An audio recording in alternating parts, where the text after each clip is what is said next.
एक कस्बे में एक विधवा अंधी औरत रहती थी। उसका एक बेटा था, जिसके पालन पोषण की सारी जिम्मेदारी उसके कंधों पर थी। वो अपने बेटे को पढ़ा लिखा कर एक बहुत बड़ा आदमी बनाना चाहती थी। इसलिए उसने उसका दाखिला कस्बे के सबसे अच्छे स्कूल में किया। वह दिन रात मेहनत करती ताकि बेटे की स्कूल की फीस दे सके। लड़के के स्कूल के बच्चे उसकी माँ के बारे में जानते थे। वे सब उसे अंधी का बेटा कहकर चिढ़ाते थे। लड़का इससे बहुत परेशान था। उसे अपनी माँ पर शर्म आने लगी थी। वह उसके साथ कहीं भी आने जाने से कतराने लगा था। जब लड़का बड़ा हुआ तो उसकी शहर में अच्छी नौकरी लग गई। उसने अपनी माँ से वादा किया कि शहर में मकान लेकर वह उसे लेने आएगा। लेकिन वह शहर गया तो फिर लौटकर वापस नहीं आया। उसकी अंधी माँ उसका इंतजार करती रह गई। कई महीने बीत गए, लड़के की कोई खबर नहीं आई। कई महीने बीत गए, लड़के की कोई खबर नहीं आई।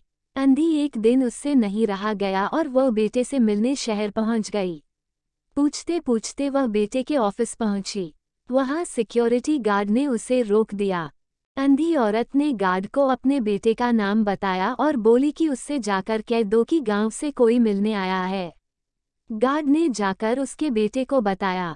बेटे ने ऑफिस की खिड़की से देखा तो उसे अपनी माँ गेट के बाहर खड़ी नजर आई। वो ऑफिस में सबके सामने अपनी माँ की वजह से शर्मिंदा नहीं होना चाहता था।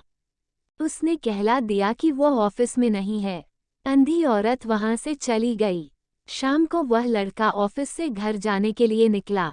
रास्ते में एक जगह काफी भीड़ जमा थी। वह अपनी गाड़ी रोककर भीड़ के पास पहुंचा और तो बीच सड़क में अपनी माँ को मारा पाया।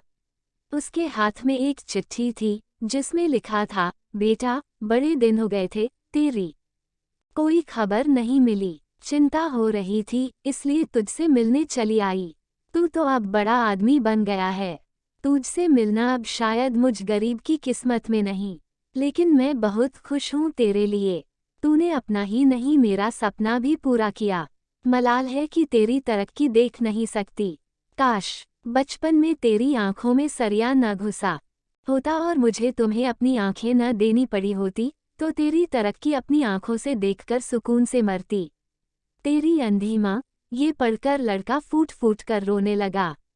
जिस अंधी माँ पर उसे शर्म आती थी, उसने उसके लिए कितना बड़ा बलिदान किया था। वह आत्मग्लानि से भर उठा और जिंदगी भर खुद को माफ नहीं कर पाया। सीख दोस्तों, माता पिता अपने बच्चों के लिए अपना सर्वस्व निछावर कर देते हैं। उनका हमेशा सम्मान करना चाहिए।